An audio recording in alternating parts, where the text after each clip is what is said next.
good morning, Salon. Good morning, Freetown, and good morning to all we listeners them with the listen we both home and abroad. And as I go say good morning, welcome to the program. Good morning, Salon. We come to you live from Radio Democracy 98.1 FM.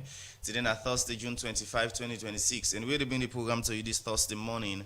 My name is Usman Kamara. And Saptiu Kalon, good morning. Thought for the day inside this edition say, learn for rest but not quit. We mean say, take break where you tire but not give up. This na the main issue them inside the program Good Morning Salon for today. According to the Attorney General and Minister of Justice Alpha Cisse, because of the law them where governments don't make for protect the intellectual property rights of people them, this makes some people now benefit from the creative idea them. Some commercial driver them where they run transport in Abo, Kenema and Bombali district say one challenge where they get on the road now because of the plenty pothole them we don't they cause accidents. And today inside the program we go talk to the executive secretary in a political party regulation commission Olusegun Abraham David. We go talk about the new political party registration and other things that we don't happen at the commission. We go also get the strategic communication advisor at the Ministry of Information and Civic Education, Mohammed Jawad. We will give updates about the outcome of the Civic Day. We will be in London, and the Presidential Town Hall. We will be June this year in Makeni. Well, this and plenty other story than for inside the program this morning. Remember, see the list we live on www.radiodemocracy.sl and self you get we live from a different radio partner them across the country. You dey listen me live from Radio Democracy 98.1 FM na Freetown, Radio Shalom 89.5 na Koyenadugu and Falabar District, Radio Malen 88.5, Radio 1J 101.3 na Pujon District, Radio Kolente 90.0 na Cambia, Radio Moi 105.5 na Kailau, Vopad Radio na Watalo, Voice of Sando on 95.7 na Kono District, Voice of Karine na Kamakwe on 98.0, Voice of Masoro na Pujon District, Advocacy Radio na Potloko District, Radio Katbami on 106.7 na Tonko Limba, Art FM on 95.9 na Moyamba District, and Tongo Radio on 107.5 FM. The program Good Morning Salon they continue, and we get special announcement this morning as Radio Democracy been do one story of one woman where they may put Bondo by force. We be make Radio Democracy do a special program and raise couple of women through we audience them, and management glad if announce say we don't able for raise about 10,000 leons. So far, we go officially hand over this money to this woman anytime from now. But still, we call on people we want to support this woman for call on the number 077-981-981 or Kana we New Englandville studio. The program Good Morning Salon they continue. Remember, so you can be part of the program by you can send in your message now Radio Democracy Facebook page and YouTube, and same way so you can send them now WhatsApp number 077-981-981 or same way so you can send your message on the number 077-981-981. The program Good Morning Salon they continue, and inside the program now we take our first story them for today. One representative from the Bank of Salon, Molai Kamara, don't call on development partner and private sector for investment sustainable finance na Salon. They talk this is our engagement on sustainable financing where the International Finance Corporation and partner them organize for bank and microfinance company them for make the understanding risk and sustainable finance na Salon. For more on this issue, Jaffa Mans Davis. With the kind of opportunity where Salon gets for investments at different sector them, institution like bank, microfinance company, another one them, get big role for play for create the right environment where go guarantee support to different investment initiative them. But because in order the app in a Salon like how the app in other country them, make the International Finance Corporation and Invest Salon organize one executive engagement on sustainable finance for Salon. Abdul Moongi, now the country manager for World Bank na Salon, he explained more.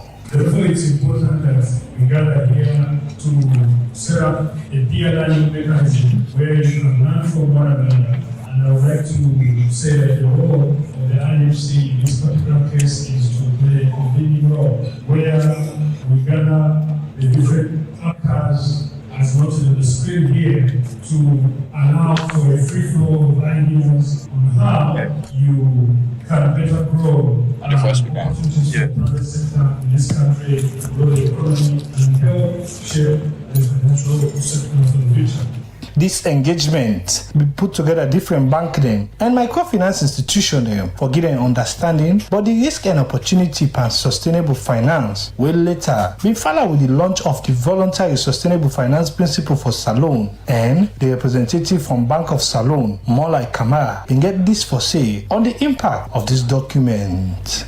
The successful implementation of the principles will require continued commitment. It will require leadership from boards and senior management of financial institutions. It will require investment in staff capacity, improved risk management systems, better data, and stronger engagement with clients. It will also require continued collaboration among regulators, industry associations, development partners, and the private sector. I therefore encourage all banks and microfinance institutions to take these principles seriously and to use them as a foundation for institutional action. The representative go before for talk about the responsibility where this principle go give to financial players in the country. The launch today should not be seen as the end of the process, but as the beginning of implementation. Each institution has a role to play in translating the principles into practical measures that support responsible lending, improved risk management, and the financing of sustainable economic activities. I also encourage development partners to continue supporting Sierra Leone's financial sector as it advances on this journey. Technical assistance, capacity building, access to tools, and support for sustainable finance products will be important in helping institutions move from awareness to implementation. With this statement, now an attempt for listening to the investment lead for Investment Salone, Christina Clark Lowe, on waiting this engagement and principle launch will bring for Salone development. Looking ahead, today is not the end of the journey, it's the beginning of the next phase. Sierra Leone is at an important stage of development where strengthening the financial sector and mobilized investment will be critical to driving growth, creating jobs, and building resilience to climate and economic shocks. Sustainable finance is not a niche agenda, it is essential to achieving this outcome. This engagement will end with different presentation and focus group discussion them on Salone status on sustainable finance with area them for improve will later be followed with strong commitment from the Salone Association of Commercial Bank and the Salone Association of Microfinance Institution for their support to the implementation of this initiative in the country. For the Society for Radio Democracy, Jaffa Mans Davis, the report. That report the program Good Morning Salone they continue, and as we tell on today inside this edition of the program Good Morning Salone, Radio Democracy will talk to the Strategic Communications Advisor, Ministry of Information and Civic Education, Mohammed Jawad Nyale. We don't there with you in the studio. Good morning and welcome to the program. Good morning. And I thank you for the incredible job they do. Okay, Edia for can talk about the town hall we just happen in London, the outcome and waiting at the impact with this make, and also later we will talk about the presidential town hall civic day series we then go all na Makeni June this year. With that get forget the presence of His Excellency Julius Maada Bio. But first we start about the activity that we done the happen at the Ministry of Information, as owner the body we're responsible for bridge the gap in terms of communication on knowing the different activity where governments they do for make sure that the public get timely and accurate information all time. So in terms of the Ministry of Information they work with now some of the recent activity that the ministry don't embark on where you go say this they show say on the right track of on a mandate. Well, the good thing is for the first time in the last 3 years, we don't get a fully functional directorate. I mean, for the first 1 or 2 years, we are just operating with a director we've been in place for the government information services, but now we don't able to fill in those vacancies for all the directorates. So it means much of the work that was concentrated on very few people, we don't get more hands on deck now for able to commit and do them work than they. So we now have a functional directorate across monetary and policy, even director for civic education and public engagement. And much of what we don't also do with that as well now for also see how much can we do with the new numbers that we have. And this means we do policy work with them right now. Of course, the data protection are one of the policies that we don't pass as well. A draft bill is also on the way. We have a bill that's also coming up very shortly on the record and archive as well. So that's part of the things that we do on a policy level. Public engagement is now a huge part of we mandate as a ministry, and then this will not take light, of course, with the Civic Day series, with the press conferences as well, and just keeping in touch with citizens as well is part of the huge burden of work as well we don't able to do over the last 3 years. And then work there as well means we also get feedback from the public as well, things we should do better, things we should do more of. I remember last year, the first civic festival we'll do, for example, in 2024, we did it for just 2 days, and it was so packed with so much program that the feedback we'll get from people is, one, how can you make sure you take this form of engagement across the country? And then the second feedback was also, how about we increase the days? So, of course, we respond to that. And the rest of 2025, we've been on the road. Okay, so in terms of the civic, we can dive into that more. Let me look at the directorate where you don't set up, because this won't be the emphasis of representative them from the ministry, anything in Kaya. So when are the key responsibility of the directorate? What did they speak to? So for the first time now, like I said, a very few of we they do almost everything. Okay. So for the first time now, like we don't get a new director for policy research. It means that directorate now, and then people then can exclusively just follow up on policies that we could develop, that we could put together, or for follow up or track them. And for the first time, we now have a directorate, even for all the civic engagement, by the way. Now we actually get a functional directorate. Okay. So now we get director for civic education and public engagement. Away from that as well, we get a directorate like government information services. We now get a full directorate. Also, we get all this while when they act and they do a very good job. But now we get a full directorate as well. We mean then can now focus on managing government information at different strata as well. We get directorate for records and archives now. So I think previously this was a unit within the under one of the ministries. I can't quite remember which one of the ministries, but now it is under we, so record and archives. So much of the policy would they make, much of the reforms that would they make about record and archive across government as well. Now then for take them and run with it when it is finally done. So these are just the top highlights of some of them functions them. But what this does as well, it means now a few of us can now concentrate on niche areas instead of we just focus on everything at the same time, because you get more hands now. So we are making use of these people as well as key resource people as well for drive the progress and the development way the president on task with. All right.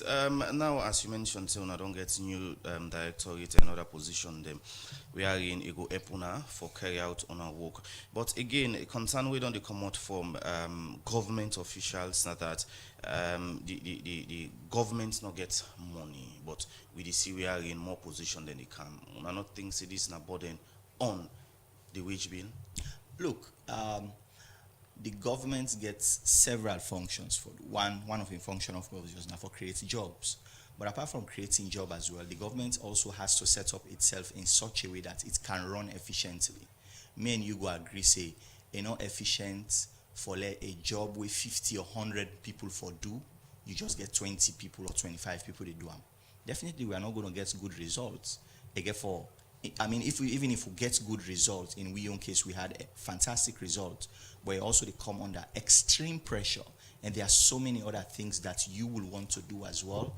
But if you don't have the inner capacity, some of them you just get for say, well, let us wait first, because we not get the human resource for actually go down that route as well. So our job is one, to create jobs, but not just to create jobs, but even when we are here as a government, for also deliver efficiently. So it means we are not just recruiting for recruitment's sake. We recruit the right professionals, we get the right skill set, and we can contribute positively as well. And by the way, for we on recruitment, it actually took a while for we actually get these people because it's difficult for get the skill sets them, right? Because this is a new ministry, and it's a ministry where it not just gets a generic function, it gets a specific function. So if you are recruiting for people like this, you won't forget the right technical people across all levels, so it make your work easier.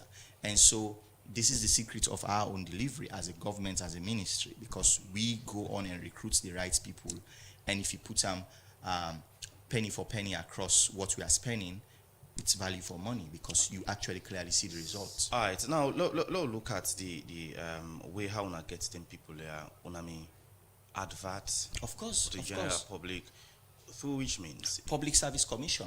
And by the way, just so you know as well, and I'm sure this is standard for all government agencies as well. For many of these roles, Public Service Commission, and then they put up the adverts. We get, we not get as much huge role as in it as possible. Even in the interview panel, we are represented on the interview panel, of course, for see whether, okay, is this the right skill sets that we need? But in terms of influence, we really don't even have the power, because Public Service Commission gets very strict criteria. And for example, TORO, we don't send them, of course, say, now this sort of qualification these people forget. So when in the interview, these are the things where they look for. And it actually took a while, because I remember some of them people that really come now, this 2026, then they don't go interview as far back as 2024 ending. So it tells you how long it took, because you also don't want to rush the process. And it also depends on resources as well, because we have had the approval for quite a while, but obviously you have to also make sure you get the resources in place before you hire, so you don't have a situation where you are hiring people and then they are not on the payroll. So the fully functional directorate, is it in division or department way? No. So you get directorates, and then some of them directorates then get units. For example, the research, policy, monitoring, evaluation director. You get policy units under you get people where they hire then are just policy analysts. You get people where they hire then are M&E people them. So that's how the recruitment was done. So you have a big team, but that big team, everybody gets specialty. People and they win a policy no more than they focus on. People and they win a M&E no more than they focus on. And people and they actually we have a lady for example on our team in a lawyer, because if you put together an M&E department or a policy department, you need to forget a legal background as well for back stuff. Just like how my co-presenter asks, this new set of fully functional space now at the ministry give chance to people already don't deal within the ministry, we don't they work for long, we qualify for able to get a space for work here. Of course. In fact, one of them people and for example, I remember the person we now are the director of policy monitoring evaluation department, and I be assistant director. I don't in the ministry for quite a while, and I be assistant director under government information services. So when these recruitments come, it puts himself forward, and lo and behold, because he get the qualification, he meets the skill set, he is now a director. Because on the issue about delivery unit, we mean say there were special people, new people, we go na the ministry, we take some key position, whilst other people in the we don't work for long, get the experience and academic qualification, they not get the opportunity for move forward in terms of promotion. The assurance why they give now that everybody who was recruited get the required qualification, get the required experience, and also don't contribute in the first 2 years for actually build the system or they ride on now. So all of that counts for something. So it means say when we recruit, in some cases, we didn't even have to start from scratch, because we get in-house people, we get enormous experience. Then, of course, we always scout outsiders, people who were not even at the ministry, because for the sake of fairness, Naime could advertise, right? Because if we get all the internal people, well, the point of advertisement. But sometimes people will say that is a procedure. Some institution can follow them because it's a procedure. Then at the end of the day, you see, it's not just formality. Then just do a normal, because that's the standard. You can't dodge it.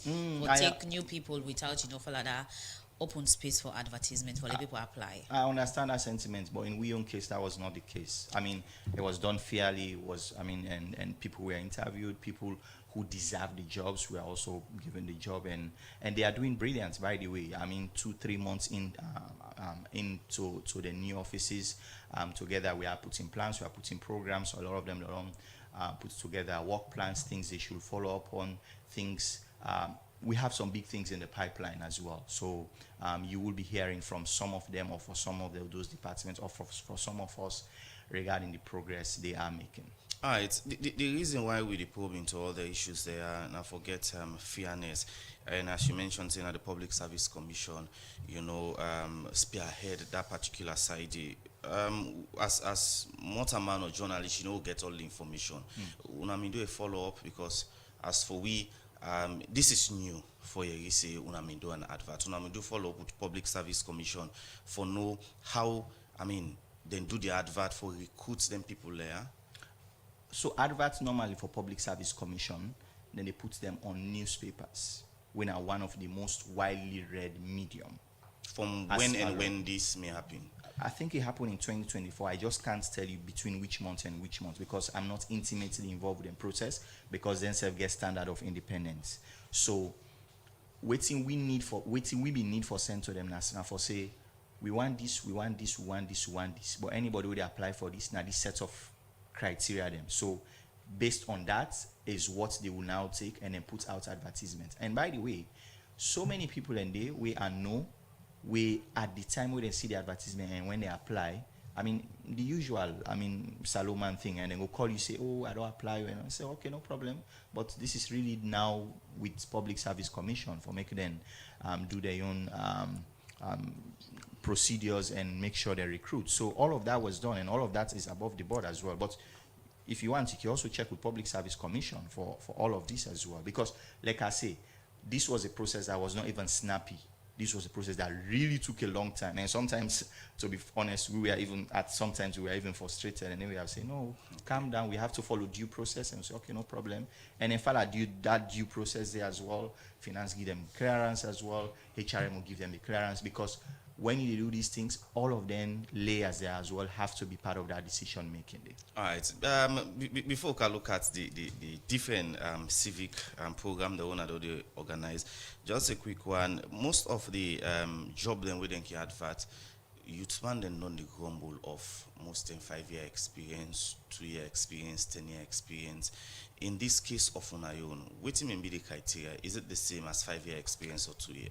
Well, I will not know specifically, because like I say, na Public Service Commission puts them out, but also job experience can also vary based on the category within they ask for. If they ask for a director, I'm sure they will be asking for a much more higher years of experience in a similar role than if they ask for an information officer.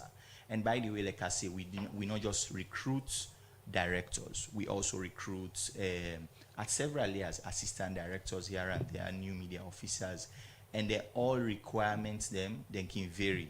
Some then will ask for 5 years, some then will ask for 2 years, some then will ask for 1 year. It really just depends on the position and how senior that position they be as well.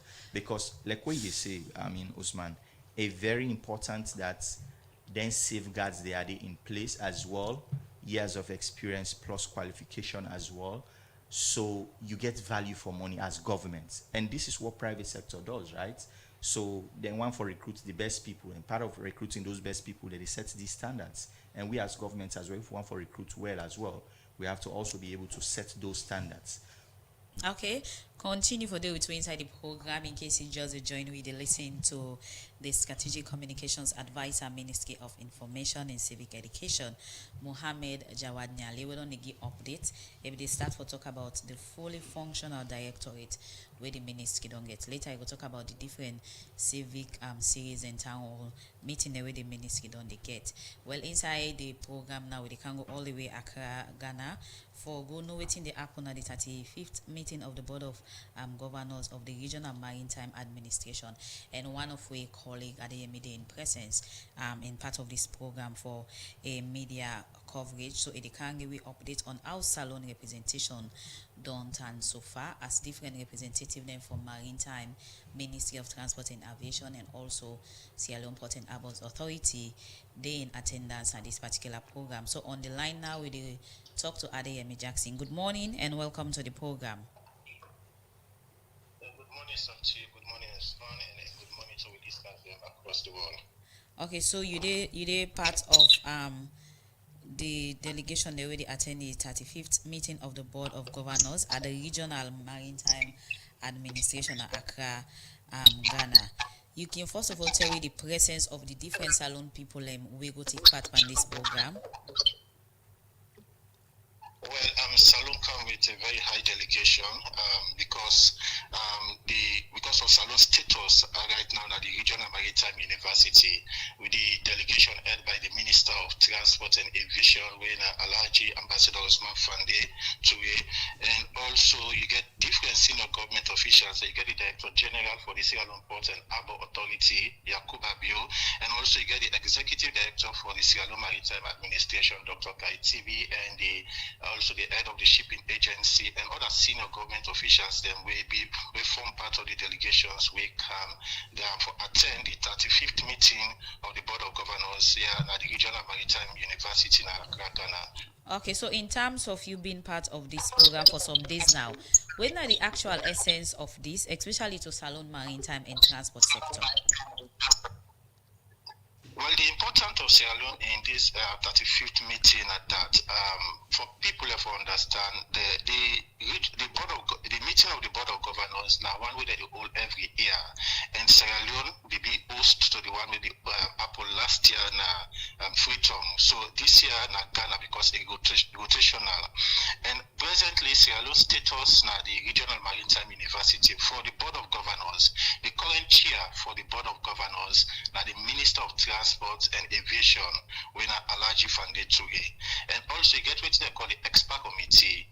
The chair for that position, they also now the permanent secretary at the Ministry of Transport and Aviation, when Reverend Kwame Yankson, and you get the chancellor of the university. That position also is a Salone holder position. They went at the Minister of Transport and Aviation. Now, for better understanding is that the meeting of the Board of Governors are the highest decision body at the Regional Maritime University, and this body comprises of founding members them, and Salone are one of the founding members of the Regional Maritime University, where they be set up in 1958. Salone are founding member, and once they appoint you as Minister of Transport, now you host minister country, automatically you are a member now the board, and presently the chair for that board, the Minister of Transport and Aviation, when Alhaji Fande Toure will hold that position, and also in the chancellor of the university. Every year the board they meet, but before the board they meet, they get what they call the expert committee. The expert committee are like the technical working committee at the university, and that's Salone hold the chair of that position. This committee and they review the status report of the university, because you get the vice chancellor where they present status report. This year the acting vice chancellor did the position to Liberia, when a Professor Jethro Brooks will give update about waiting so far they don't do the administration don't do for run the affairs of the university. That reports the expert committee they sit down and look into. They get 3 days, and today at the last day. They start on Tuesday right up to Wednesday, and today at the last day where the expert committee they meet and look into all which they inside the status report for the academic year 2025 to 2026, where the acting vice chancellor present to the committee. All waiting and put into that report, the committee they analyze them, and the expert committee they come up with their reports and recommendation, where the chair for that committee Reverend Kwame Yankson for present to the member at the board, we are the highest decision body. So tomorrow is the most important day where the board they meet. Okay. Because like I said, the board decision body where they look into all what the expert committee they present and they take decision on the report where the expert committee they present. So in terms of how much you don't get this analysis on Salone being in the highest seat on the Maritime University in Accra, Ghana, let's look at what Salone don't showcase and present during this particular program. Salone in any way you don't say don't be an example to other regional countries then they part of this program. Yeah, of course, because when the chair of the expert committee they make a statement, they talk about the progress we don't happen at the university since Salon take over the chair of the board of governors, the chancellor and position, and also other positions as well. One thing is that the regional maritime university, they make up of 5 member countries then. We in Salon, Liberia, Ghana, Gambia, and Ghana. See, in the last 2 years, we Salon don't hold on to certain positions there. We don't get Guinea-Bissau. We don't join the university. We don't make up of 6 member countries then. And also, in terms of looking at review of the academic courses there in university, under the chairmanship of the Minister of Transport and Aviation, they don't try for review some of the courses there for CC and meet into the current trend of digitalization. Okay. And also the income of students them at the university. Before then, when the acting vice chancellor will get status report, if the hardly get student them outside of the member countries we attend the university, but now enrollment don't increase. Where this now one of the things and where the acting vice chancellor put that they need for increase more infrastructure, because the number of enrollment don't increase because people don't get interest attend the university Accra. So a lot of progress, a lot of things are actually Salon able to achieve since then take over the leadership position of the regional maritime university. And one funny thing is that since Salon take over, countries that don't become so jittery that so many things that happen where the representative, the head of delegation for the Liberian delegation, when maybe they make a statement, they congratulate the chair of the expert committee and the chairman of the board of governors that a lot of things that don't happen in terms of enrollment, infrastructure, and other things there. Okay, plenty thank you to you, Adeyemi Jackson from Accra, Ghana, on the 35th meeting of the board of governors at the Regional Maritime Administration. Thank you very much. But before I go, another thing again, Sam Chiu, is that after Friday, this Saturday, now the graduation ceremony, where students them at the university they graduate. And this year, Salon they get 4 students them when they graduate from the regional university, and the chancellor, when the Minister of Transport and Aviation, get for conferred degrees and certificates to students and we get for graduates from the regional maritime university. Okay, plenty thank you to you, Adeyemi Jackson, again for that update we give you all the way from Accra, Ghana, on the 35th meeting on the board of governors of the regional maritime administration. Thank you very much. Well, that our colleague within Accra, Ghana, where they witness the 35th meeting of the Board of Governors at the Regional Maritime Administration, where they happen at Accra, Ghana, Adeyemi Jackson.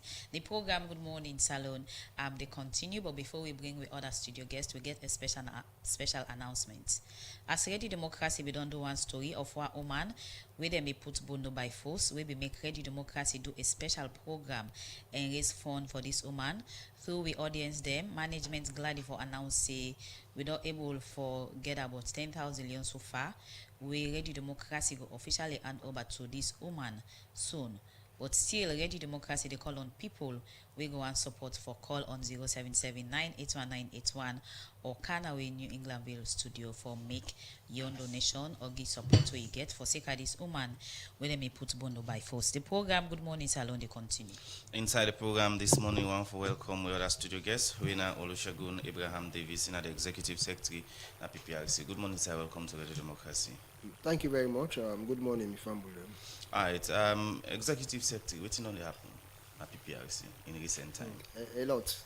All right. Update me. A lot don't happen at the commission. Of course, we know say the commission now in charge of political parties' activities. We same way so mean say we regulate and supervise the activities and conduct of the parties. Then, of course, not to hide in secret say. The All People's Congress really don't commence the processes for constitute the internal organization, and they don't start the lower level elections. And following the commencement of that process, of course, the commission they work hand in glove with the All People's Congress to ensure that the process be conducted in line with the provisions of the law. However, of course, following the conducts, people then begin petitions, then go to the internal structure as provided for in the APC's party's constitution, Article 42, will provide that they will actually get an internal elections complaint board. Of course, thereafter, when the board good a ruling, people then still feel dissatisfied. So they come to PPIC, and we actually therefore do petition hearing. But for the very first time, this time around, we decide for decentralize them. We take the petition hearings at the doorstep of the people there in the respective locality. So, and that is just one bit of it. Of course, as we speak, currently we're in the process for finalize the political parties finance regulation. And of course, that instrument did one way the commission always done the think bots. Fortunately, again, or coincidentally, whilst we don't actually get a draft copy of the regulation, the cross-party committee, where they submit the report, equally called at PPIC for able regulates campaign financing. And that regulation, when passed in Parliament, will curb money, the issue of money in politics, and will really curb the issue of how people they use resources without the need for account for them. So a lot more than they happen. Of course, we PSIU just don't finish the functional management review of the commission, and a lot of recommendations will be contained in the document, and the commission don't take frantic efforts for equally implement a host of those recommendations. Of course, within the political arena as well, I don't feel like any hidden secrets that we now get 18 registered political party. In the last 48 hours when it was 70, but now we now get 18. So a lot more than they happen anyway. Okay, we can talk about the humble political party on register this BNTM. In the area of activity them, in terms of the concern from the opposition, we be make bring some of them together and also other supporter them. And on tell them say also some issue they let the fair handle internally, especially if not to anything critical. In line with that call, how far it don't they go? Now the monitor for see if they don't able to handle some minor issue them. Yes, of course, we don't the monitor and we don't the work extensively with the executive.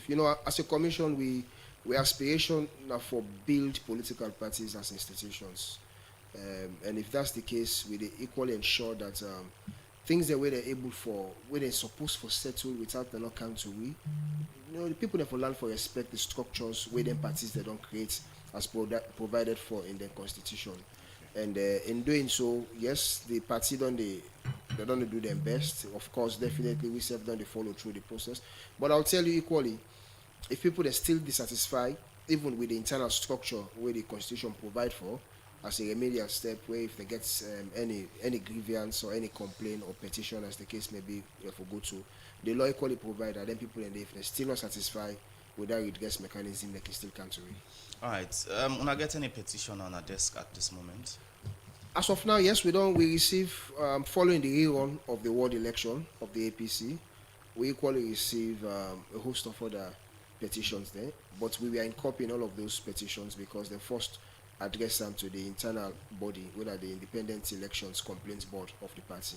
When the party actually bring out the ruling or the outcome of those petition hearings, if the membership they still feel dissatisfied, they still come back to we. What are the people that we do this petition? A host of them across specific districts. Not all the districts, but across specific districts in certain wards. But a host of them anyway. But the complaint board, they look into the matter, but we were copied, and when the reports of the complaint board they out, if the members still feel aggrieved, they still come to the PPIC, and definitely we get another rounds of petition hearings. And at the end of the day, what is more important is, as a commission, we hold the view that the true owners of the party are the membership, and leaders of political party, not for just on side and shove down, waiting then things say, then feel on the people. The people forget to say, and they are the owners of the party. So the voice of the members of the party is very important to us. So in terms of compliance, of making sure that any political activity where political party then they get them comply for make sure say it's free, peaceful, and fair. Waiting on be one assessment, especially the way we get for do with the opposition APC then elections they will then just get. Well, general, I would say it has been a basket mixed with different fruits and varieties of fruits. Okay. It hasn't been peaceful, I must tell you. It has been rowdy in some areas. It has been very violent in some areas. It has been relatively quiet in some other areas. And so, as a commission, we responsibility that for ensure say we work together with the party, because that's the reason why the constitution established that particular commission, for ensure we work with the parties and get them to do what is right at all times, irrespective of the circumstance and irrespective of who is involved. Okay, so as you don't talk about the political parties, lower level election, then we'll look at the coordination of the inter-party dialogue committee monthly meetings. How PPRC don't they handle that? Yes, of course, not to any hidden secrets. Following the disputed 2023 elections, we get the agreement for national unity that was signed in October of 2023, and that particular agreement, Resolution 3, actually called for the institutionalization of an inter-party dialogue framework. And same way, so in December of 2023, we get an inaugural meeting of the Inter-Party Dialogue Committee, where they bring the leadership of the respective parties. At that time, 17 registered political party leadership. Then they come together, and it was in that meeting, that inaugural meeting, that then devolved, because that was rolled out by the Office of the Chief Minister, and then devolved that function to the PPRC, being the institution responsible for the management, supervision, and regulation of political parties. So since then, we've done the whole monthly meetings, but I must equally confess that funding can actually be challenged. So the monthly meetings are not only behold on a monthly basis as it ought to be. However, we don't able to hold 10 successive meetings, and in all of those meetings, it has been very successful. The leadership of the parties, the 17 parties at that time, signed up to a term of reference. Equally so, with support from UNDP, we'll be able to develop through the Kofi Annan Institute an operational guideline for the inter-party dialogue. So it's a structure, it's a permanent structure. We get an operational guideline, we get a terms of reference, and the leadership of the parties are working. And that's the reason why we'll see that there is relative calm within the political arena currently, and there is relative stability and quietness, because issues we're supposed to go out and be rowdy about during the inter-party dialogue committee meetings. Those issues are discussed, those issues are tabled, and resolutions from those particular meetings, PPRC can ensure say we run them for ensure that it is implemented. And the party, the committee can actually summon ministries, departments, and agencies for scrutiny, questioning. Of course, I remember the Statistician General, some instance where there will get some confusion around the statistics. The statistics process. They call the Statistician General. They come, they deliver a statement, make a presentation, ask some question. The same with the Tripartite Committee Secretariat. The same with the Minister of Justice. The Attorney General and Minister of Justice. So we get for column, take the leadership of the parties through issues of concern. And at the end of the day, so that is how the inter-party dialogue works.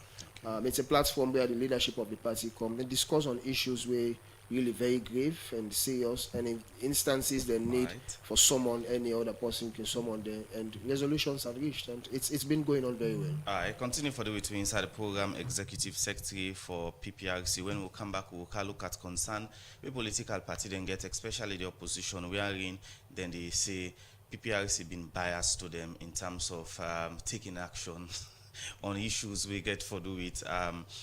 Some speech then where they don't sign to see enough or make to themselves. We'll go for a break. When we come, we'll look at that issue there. Bloomberg Digital Banking don't come for we. I said so. You look stressed so. Nah, bank they won't go so. Miss sister, go digital. Digital?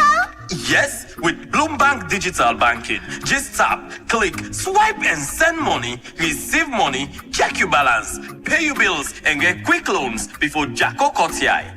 But Abule fly. Well, bring your phone. Now so easy and quick.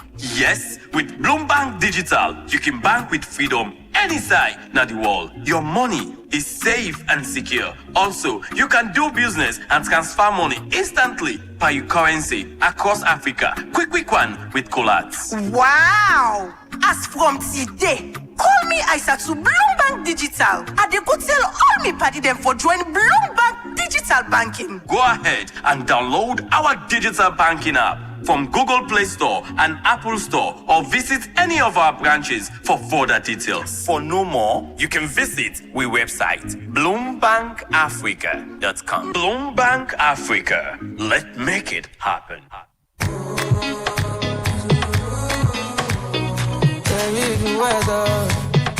You bland taste ice cream and you not feel like an ice cream? No worry again, because Blue Moon ice cream don't come for you. Blue Moon ice cream na salon that they make up and it get different flavor them like chocolate, vanilla, strawberry, almond, bubblegum, plain yogurt, chocobar, ice pop, and different other flavor them. It available in all supermarkets and we shop there in Sanders Street, Wellington Street, Wilkinson Road, and Waterloo. Self, we work man at the worker with the push cart they sell. Now salon the factory day when they make this ice cream here. So get better taste with Blue Moon ice cream. It's refreshing and they give you more satisfaction. For more information, you can call we on 077-633-633. Blue Moon ice cream, the taste of happiness.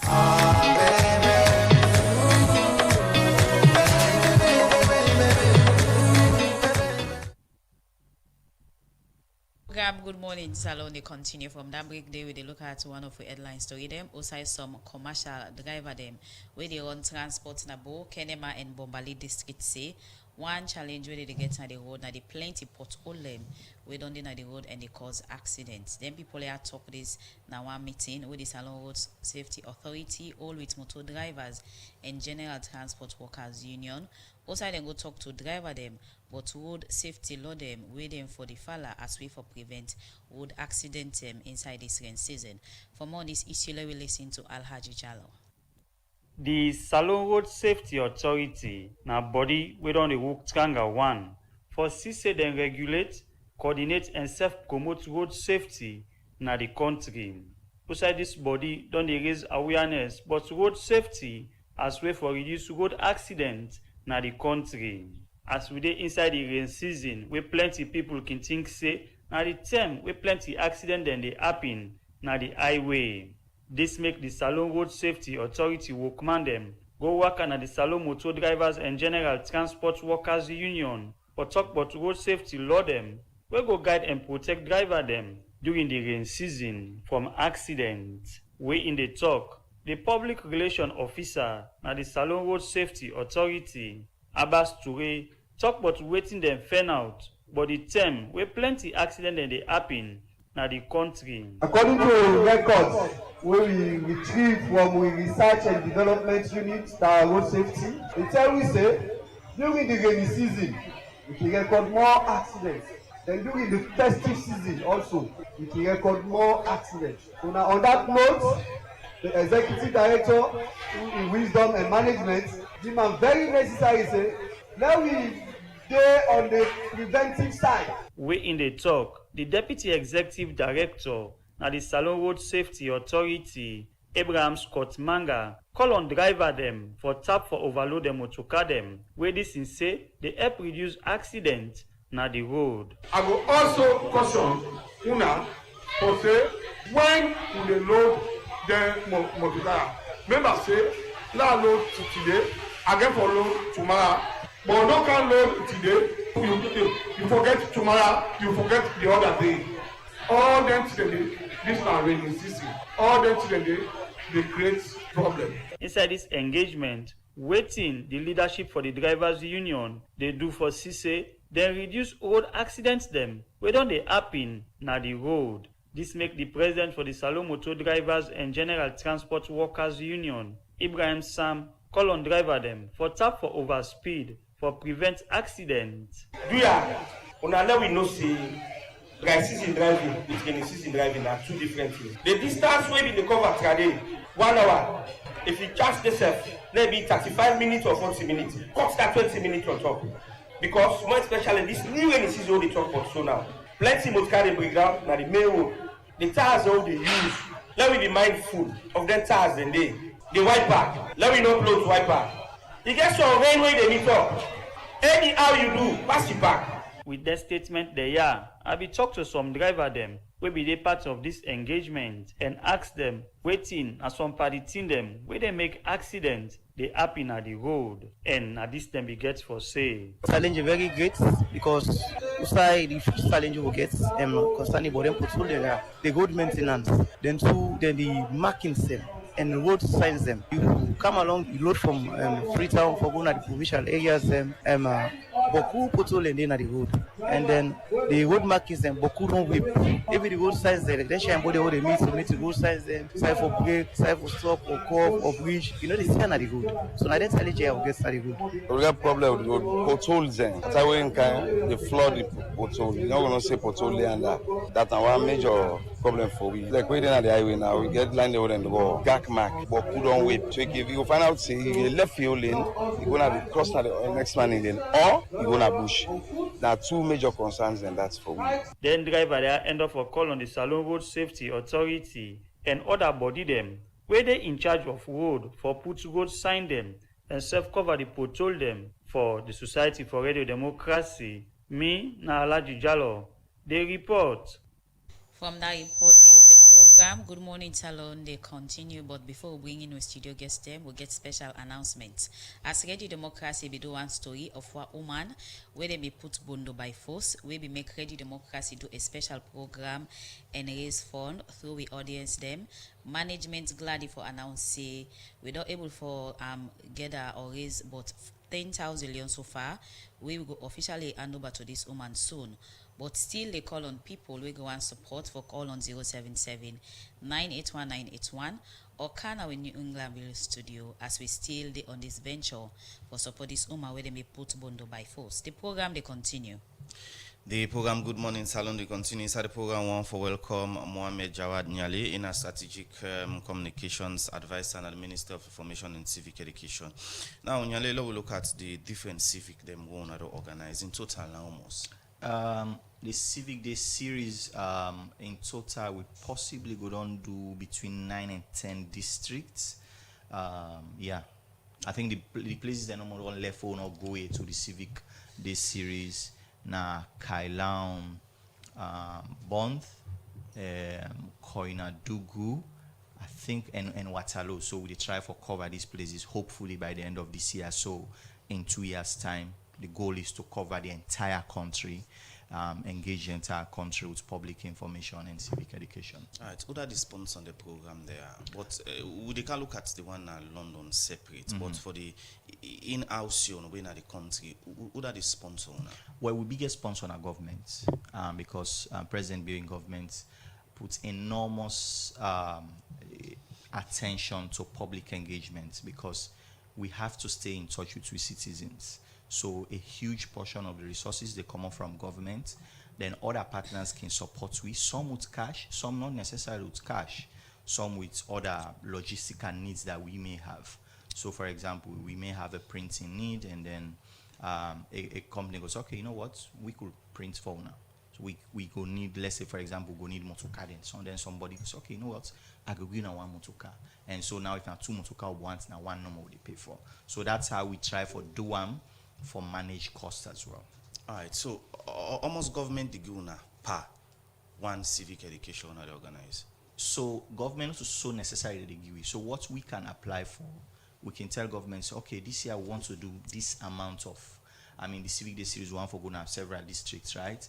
And then government then go give you what they can afford to give us. Obviously, we will send to their budget. Not the budget one I can send. No, wait till I go tell you what they spend on average. Each district where they go on average. Sometimes it go they just below. Sometimes it go they just above. On average, 500,000 for every district to go. Like I said, the price may change depending on the location.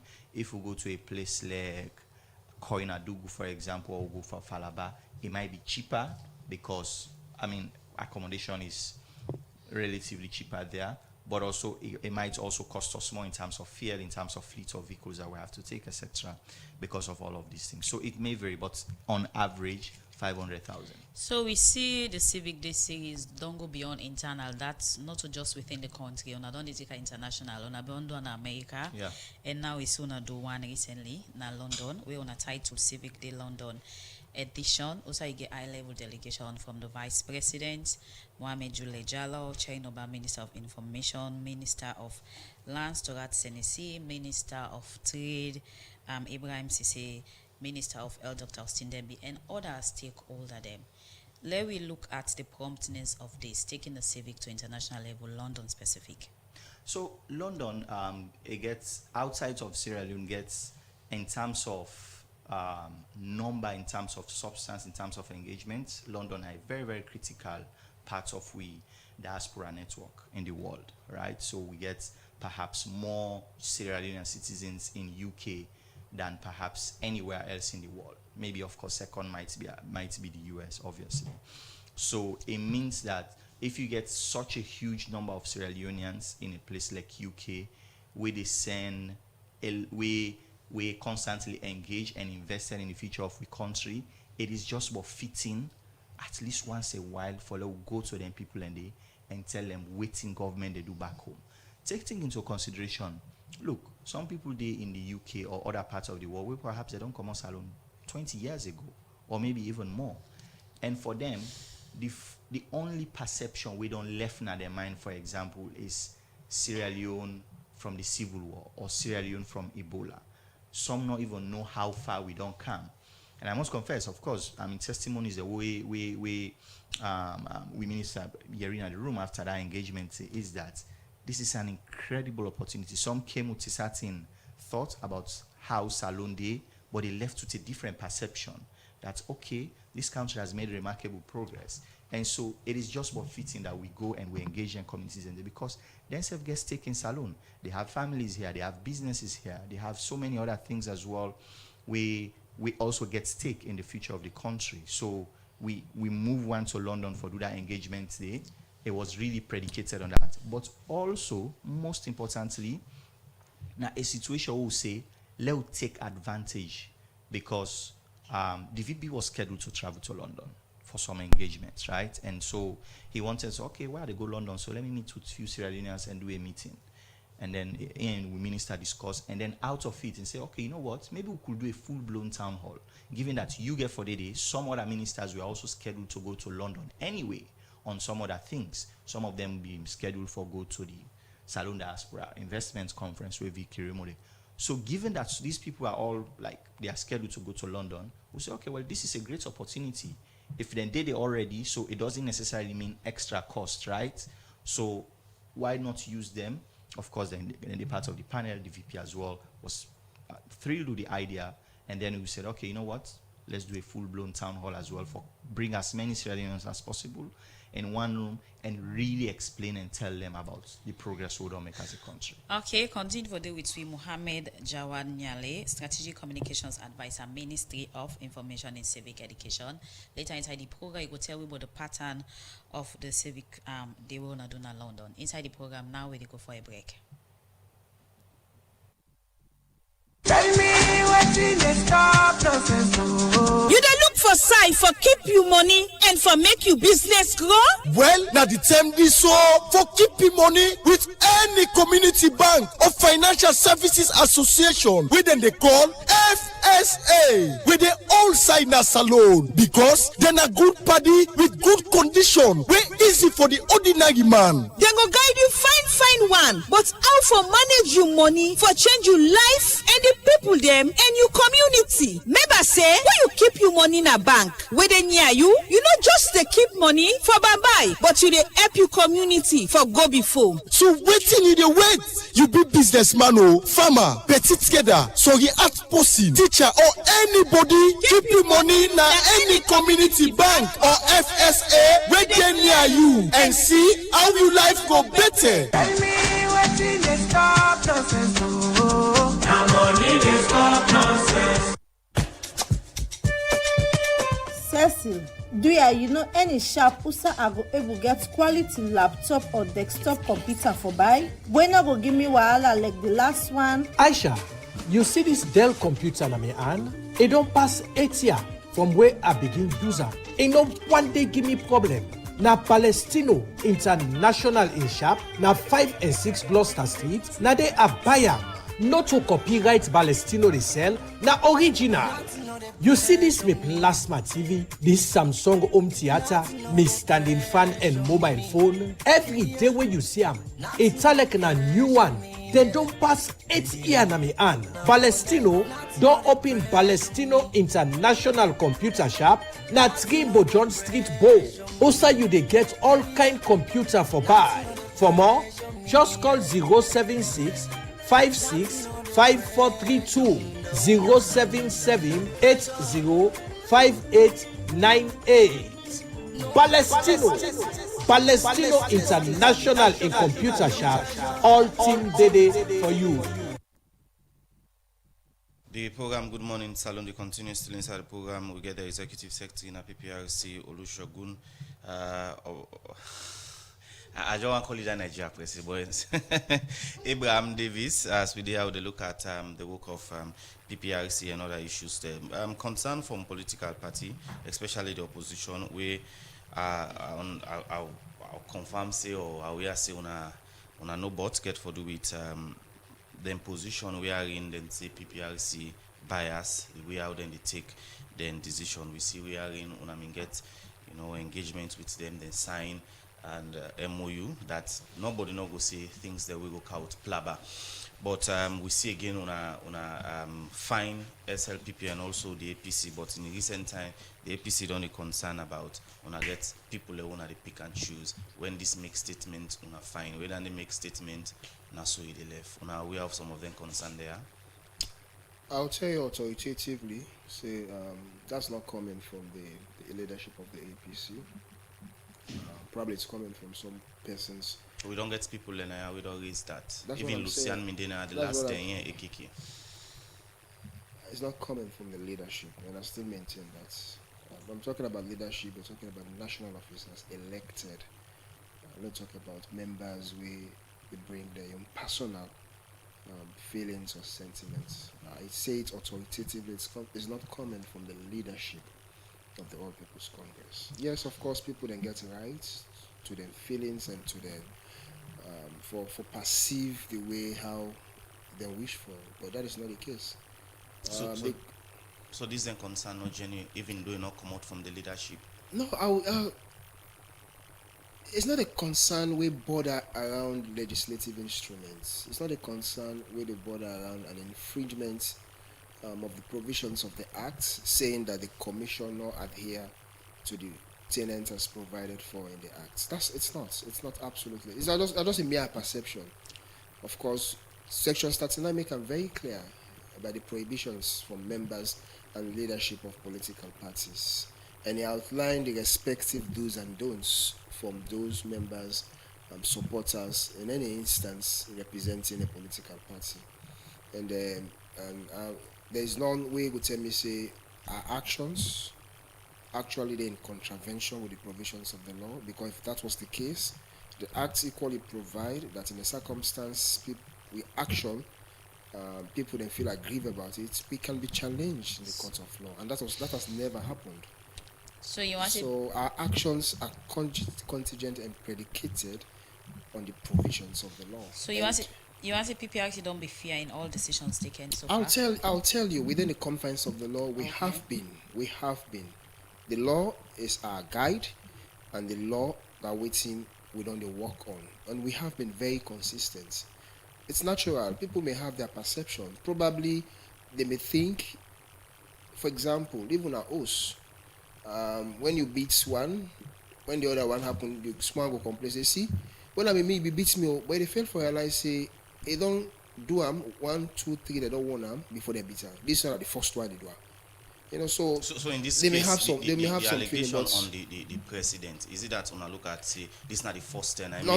It not be reached the threshold. It not be reached the threshold. Absolutely. Even the chairman of the party, Sefnorich Batilo, Sefnorich the threshold. If you go back to the statement of Batilo, all right.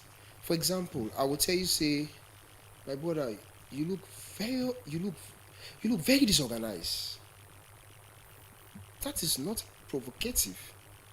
That's my feeling. It's my opinion. All right. But if I can't tell you now, say, you parents themselves, they all know, they all for God forbid, I'm just paraphrasing. So you parents they're not really better. That make this be happen to them some years back where they be die. That is now insulting. And that's the reason that then people they don't know how to draw the line. And that's the reason why In the Constitution and in the Act, the chairman of the PPIC is always a lawyer. We're able to interpret a legal statute. We equally have a rep as provided for by the Act, where they represent the Sierra Leone Bar Association. And we have other constituents of other commissioners coming from the Electoral Commissioner, the chairman of the Electoral Commissioner, Labour Congress, and the Institute of Chartered Accountants. And aside that, for every of those things we happen, we always sit down as a commission, look at the law, look at the provision, and come out. And the one from the president never reached their threshold. Okay. We consulted people that way get experience in proverb interpretation aside the legislative, and it never reached the threshold. Proverb them, the way a proverb in an indigenous language and its interpretation in another language, it vary. So, for example, I can use, for example, I can say, then they call you. That's bad Creole. Then a plural. Oh, then they call you a plural. And one person when they call you, say then they call you. So it's the same. So when they use a riddle or a proverb from one indigenous language, one for translator, it is possible say to get distortions along the way, and it never reached that threshold. Okay, continue for the with inside the program executive secretary from PPRC. Inside the program now, Nathan follow take we first set of message, and this one I will take from our Facebook page from Gladys. They say, Mr. Nyali, people are more concerned about easing the challenges of livelihood rather than putting people in a hole to raise concerns that government is yet to address. This one from Joseph Musa is in connection with the story concerning a woman who was alleged to have been forcefully initiated into Bundu society. There is a counter information trending on social media. We understand the woman is not saying the truth and that she only wants money from the public. This other one from my Facebook page, na Super Cabs for the Kabawe is saying, they say, Mr. David, in connection with political parties, politicians who violate the laws of the PPRC by making hate speech, who cannot be fined for violation, the code of practice, what does PPRC and how does PPRC handle such matters with fair judgment without no favor? This one say, Mr. Jawad, you guys should be accountable and transparent in the implementation of civic education. You should update the public, but on how you spend government funds. This one I say, do with all the civic days, town hall or says, yet still it's clear that there are information gap. The public sometimes control what goes out before the ministry comes out with clarity. This one from Sise Bakar is say, why una not do the civic virtual than going to London with spending? The country does not have money and you guys using it just like that. This other message say, what are some of the benefits or impact of the different civic day series? This other one say, how. Okay, sir. This last one they take, this person they say the PPRC will always have the interest of the ruling no matter what. You don't expect people to bite a finger that fits them. That's the normal way of each human being when they're in position. This one say the civic education is really creating an impact thanks to the good work staff at the Ministry of Information. Okay, we then first set of message in there. The last one I go take, this one say, Mr. Nyali, how una the pick guess them for dinner on a panel? With the first set of message, we come over to the studio guests. I will start with you, Mr. David from PPRC, for respond, please. Yes, one of the things that I just want to make very clear are the independence of the commission, and I'll beg pardon for make you permit me for just make some citations. Please, so that people then go actually see how independent the commission don't be. Now, for some of us within the commission, we are professionals and we've served successive governments in and out. The professionalism of the staff of the PPIC is top-notch, and nobody, and on a daily basis, I am proud of the membership and staff of the PPIC for the high level of professionalism and the high level of experience dealing with political party issues. The Commission, of course, the Act make it very clear of our level of independence. And we don't take directive or the instructions from any political actor.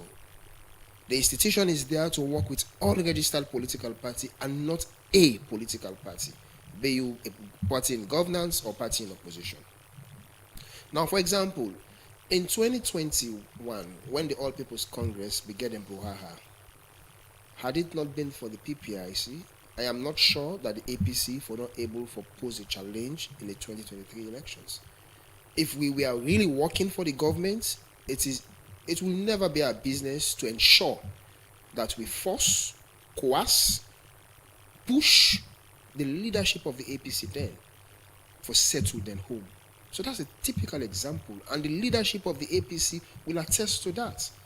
That on several occasions we called, we summoned them, we begged them that you have to get your house in place to contest the 2023 elections. When they get long, prolonged litigations, we were there. At some instance, we had to make representation to the judge, take that issue off, come to the PPIC, expedite their lower level elections, their constitution. If we are working for the party in government, I am not sure it will be an advantage to the party in government for saying, no, leave them that way. In fact, if they're not form a formidable force for contest, really just leave them. So that's a typical example. So the PPIC is very independent. As we speak, we are currently working with the APC. If we were working for the government, when they had their issues, when those issues emanated, probably our actions for not help for dismantle the party rather than consolidating the membership of the party. So it shows that the PPIC is an independent institution. We are not subjected to any instructions from anyone. Again, we'll come back. People are talking about the interest of the ruling party. Yes, it is constitutionally provided for that His Excellency the President, that in they appoint the leadership as the chairman of the commission. But the fact remains, him appointing the chairman of the commission not get anything to do with the professionalism and independence of the chairman of the commission. And I'll challenge every opposition member, make them come and say that the chairman, the current chairman of the PPIC, has been partisan. Never. In fact, he has been much more pushful in ensuring that opposition party, and in this instance the APC, are much more formidable. So if it was an institution just serving a political party or probably the party in governance, we will not go that extra mile. But it behoves us. We have a sacred responsibility to the citizenry of this country. We are paid from the consolidated fund, the taxpayers' resources, and it's our responsibility to provide the leadership that is required as provided by the statutes of the PPIC. In this instance, the Political Parties Act. So people have their perception. That is fine. It is natural. I cannot say the perception is wrong. No, they have it. It's their entitlement. Okay. But our actions, our outputs have manifested and will continue to manifest fairness, will continue to manifest independence, because we have a checkmate, and the checkmate is the Act. That's the Political Parties Act. And nobody has never challenged us in any instance that our actions have actually contravened the provisions of the law. And if that is the case, I want to challenge anyone, take the PPIC to court. At least let's have a jurisprudence for the very first time to say that the actions of PPIC are ultra-vires the provisions of the Act or of the Constitution. But that has never happened. As we speak, we are in constant touch with the leadership of the APC to ensure that the party resolve issues regarding the lower level petition dispute. This is the very first time where we take the petition hearing to the doorstep of the people, moving the petition hearing from our national headquarters in Atawail. We go to the respective regions. We've never done that. So if we were partisan, will we do that? It should be a gain for the commission to be happy to say, let them continue with their Buhaha and let's sit back.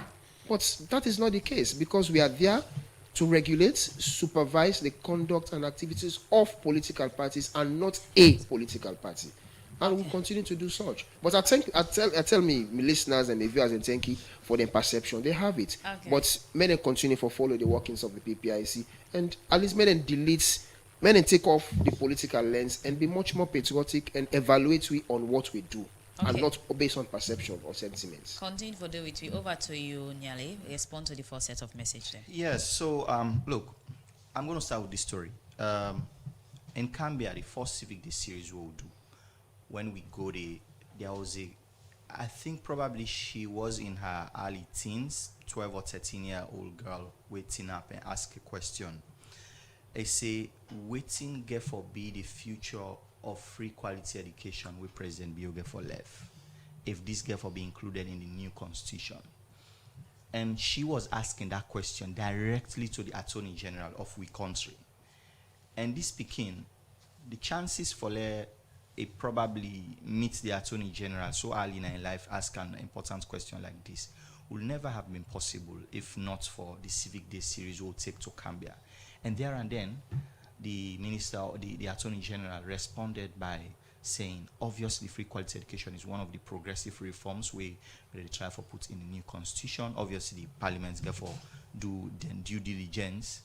But it was an incredible moment, a powerful moment for an ordinary citizen in Lekam, born and raised in Cambia. She's going to school and she's genuinely worried about her future, about President Biodongi and free quality education for how many years, and now she's worried that when the president in time get for done, if this policy is going to continue. So engagement like this, powerful citizen engagement movement like that, they only possible as a result of the engagement like this. We will do. Look, we are building a new political culture in Salone, and that political culture, the civic engagement, public information is at the heart of it.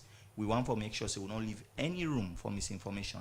There was a time in this country, according to an IGR report we do back in 2023, where instability, fueled by misinformation, cost this country up to $400 million.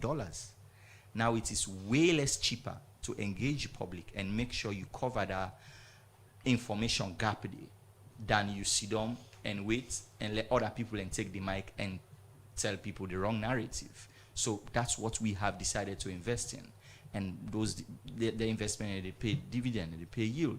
I mean, since the attempted coup back in 2023, over the last 2-3 years, there have been relative stability. You haven't had any major security incident. This is because people are now relying on us that anything will happen, then they hear from Ministry of Information. But they're not just the hear from we. We also, they bring them, the one that will get the portfolio in government as well, for letting hear from them, but not just listen. Okay. Also get a say in what we are also doing. Continue for do it inside the program, as now we need for go for a music break.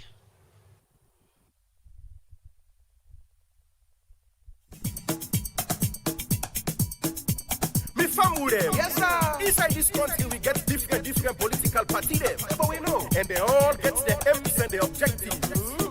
Some na for can fight for the power, ruling and opposition. Some na for the run after power, that's a third force. And some them na for support to that they na power. Vuvuzela. And when you want for enjoy them, just tune your radio. You go hear the drama. We man them the two the grammar. Na FM Salone point every day. I keep in a party, me say every day. Radio station for all the politicians, me say right down day. The party keep well.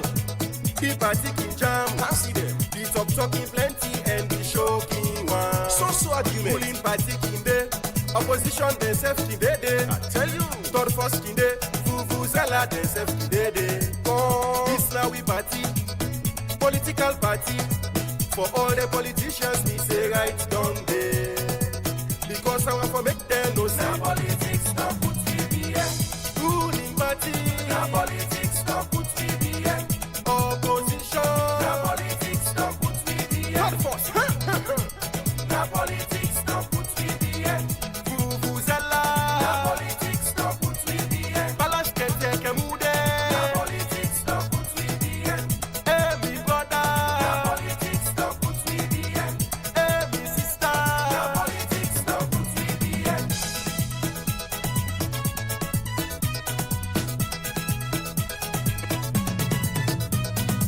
The party intense in all kinds sense. Fire. We one panel jump and grab the microphone and begin for talk. The fambu them una do. Me na the honorable Kang, they represent the ruling party. And so, we na party where they practice people-oriented politics. Now that make us the passive don't say, we get the encyclopedia for change and prosperity. We na party where believe in action. Now that make we don't provide 24 hours electricity. We do massive road construction. Yeah.